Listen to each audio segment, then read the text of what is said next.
Hey,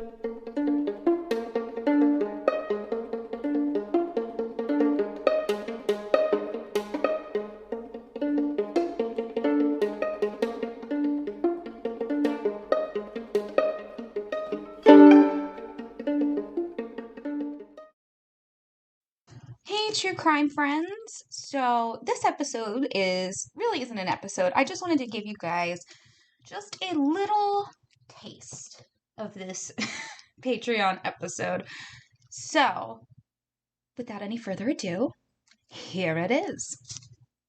On March 1st, 2000, the year of the millennium, the police of Aberdeen, Australia were called to the home of a man named John Price at around 8 a.m. Police approached the home and they knocked. No one answered. And one of the responding officers actually stated that they had noticed blood on the door jamb. So because of that, and because of the person who had called in expressing concern for John Price, they decided the best course of action would be next to break into the home. Because again, it's probable cause. Now, literally, and I mean literally, nothing could have prepared these poor officers for what they were about to witness. When they walked in, they noticed, and even the one who had looked through the mail slot to see what was going on had noticed that there was a curtain blocking their view into the kitchen. Or at least something they thought was a curtain. Now, when one of the officers tried to move the curtain, because they're walking through the house, they're trying to get through, they're trying to figure out what the fuck is going on. As he's moving this curtain, after a while, he realizes that, his left arm is cold, the arm that he used to push said curtain. And he looks down and he sees just, a shit ton of blood. And at first he's like, oh, well, maybe, I must have hurt myself while trying to break into this home. But even though, despite the fact that he was kind of just yeah, I'm pretty sure, I didn't actually cut myself trying to break into this house, but yet my arm's covered with blood, so I must be the one bleeding, right? Sadly, that was not the case. Because, the curtain that was hanging in that archway blocking the view, that wasn't actually a curtain at all.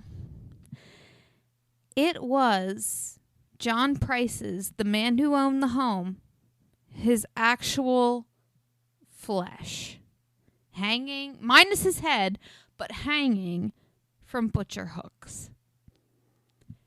Again, they're moving through the house. They're trying to figure out what's going on, so they're not necessarily noticing this information, but they're moving through. They see blood splatter literally everywhere. Blood is everywhere. It's on the walls. It's on the carpet. And they're finding literal pieces of human remains scattered through different rooms.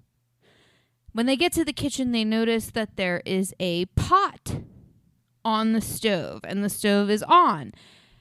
And one of the investigators actually was thinking to himself, and he was going to joke about it, just because he seems to be that type of person who just, jokes in the face of atrocity. Was going to be I'll bet money where the head is. Sadly, he would be right. But beside that, there were also plates set on the table with slices of meat, gravy, and vegetables. Now, the officers were kind of because this set the scene. This set the scene for the officers to believe that, okay, maybe, he was planning on having a dinner. And the dinner was prepared, and then, shit went bad. They're not trying to jump to any conclusions, which I appreciate. So the officers, move around throughout the house, and they hear someone snoring.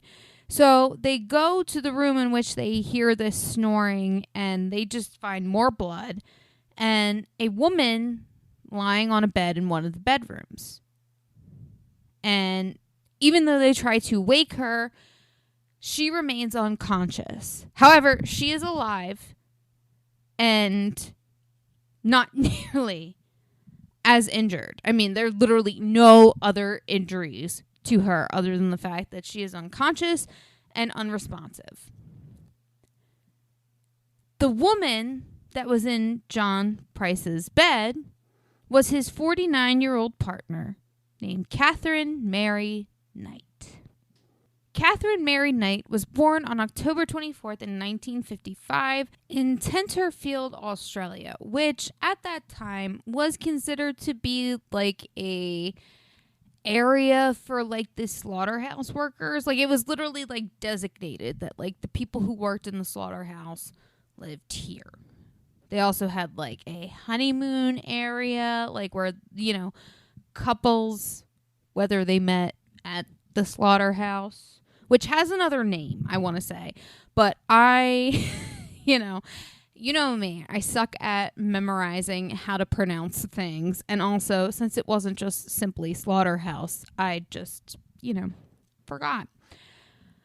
But anyway, like I said, they had these different living areas and different housing areas. And it was a very tight-knit community of people who worked specifically at the slaughterhouse. Now, she was born to a woman named Barbara Roghand. And the father was not, his name was Ken Knight, but he was not the person that Barbara was married to. Barbara was married to a man named Jack. So to say that, Catherine's birth was scandalous might be undercutting it just a little bit, especially for that time.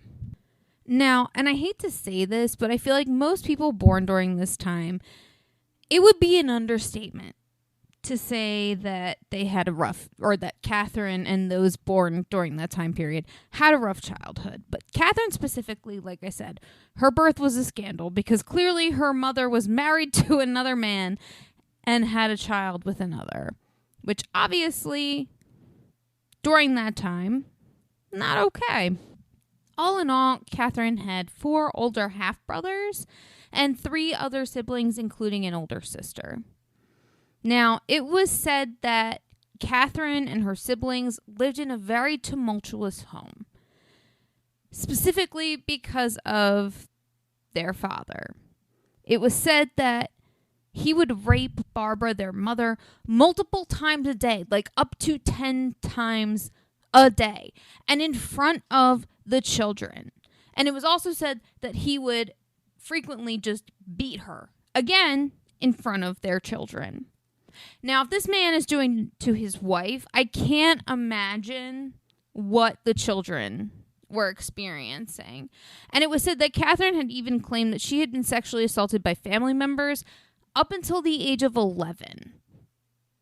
So, like I said, and I always say this, I have sympathy for the child, I have no sympathy for the adult, which with Katherine, we will get on to talk about that.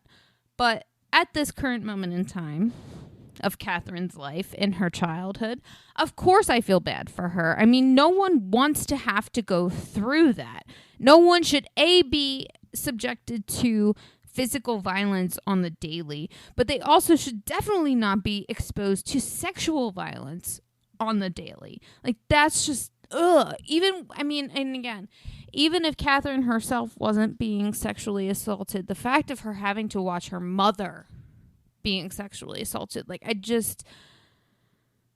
can't imagine the amount of stress and the amount of trepidation she must have felt and the amount of confusion, because I feel like kids at such a young age, like, whether we want to or not, we have this view of our parents of being not like gods, but like in a way infallible, because they're the people we look to shape our morality and just our whole worldview.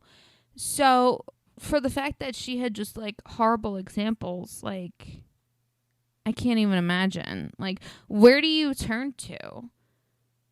And again, as a child, like I can't say that I blame her for her actions as a child, you know, because it was said that she was a bully. And, you know, she picked on other kids, which again makes total sense because I mean, she's being picked on at home. She just probably automatically assumes that that's okay, even though it's not. But she survived in school till about 15 when she quote unquote dropped out. From there, she landed what she had said was her dream job, which was working at the slaughterhouse. And to be fair, I mean, she worked her way up. I mean, she started as just like kind of like a custodian and would like clean up after the fact, and then eventually she moved up to working like in the boning department, and then eventually like the offal room.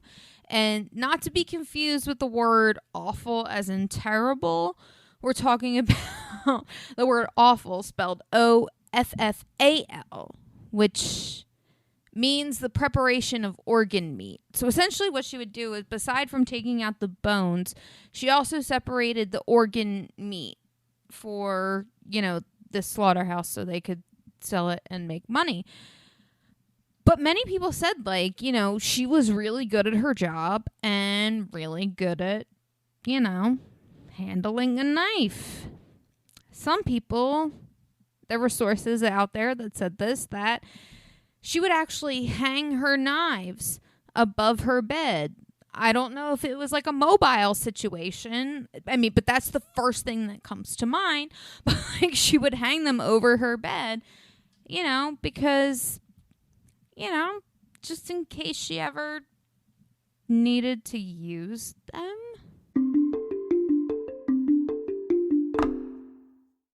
Look, Bumble knows you're exhausted by dating. All the must not take yourself too seriously and 6'1" since that matters. And what do I even say other than hey? Well, that's why they're introducing an all-new Bumble with exciting features to make compatibility easier, starting the chat better, and dating safer. They've changed, so you don't have to. Download the new Bumble now.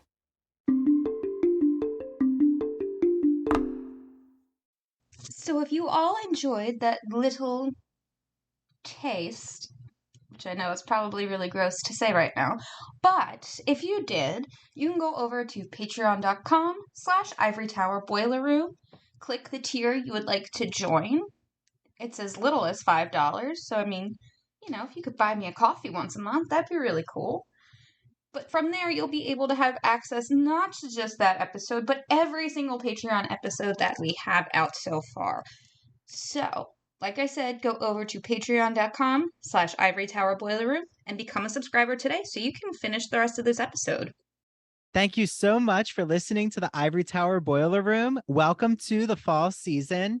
The Ivory Tower Boiler Room is a public humanities podcast where we interview writers, scholars, performers, and artists.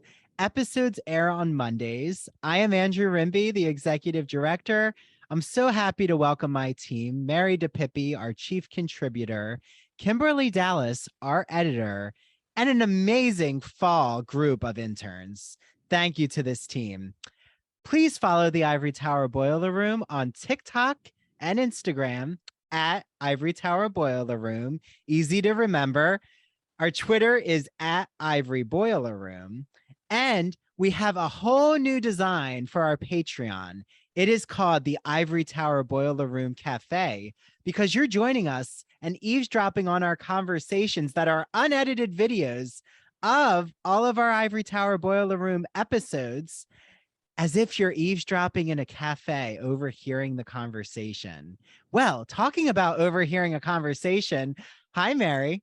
Hello, Andrew, and hello, everyone. I'm Mary DePippi, the host of True Crime in Academia, a podcast, well, a true crime podcast that is focused mainly on the crimes committed by and to those in the field of academia.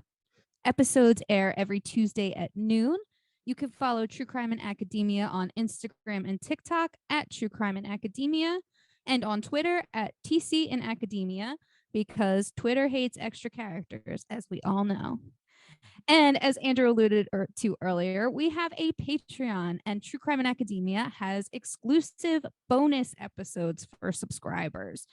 As a true crime enthusiast, I don't necessarily like to pigeonhole my true crime interests. So over on the Patreon, I cover some of the more high profile cases not related to academia, such as the murder of JonBenet Ramsey and the case of Casey Anthony.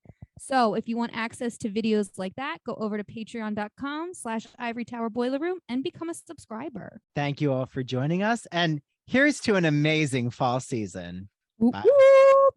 Bye, everyone.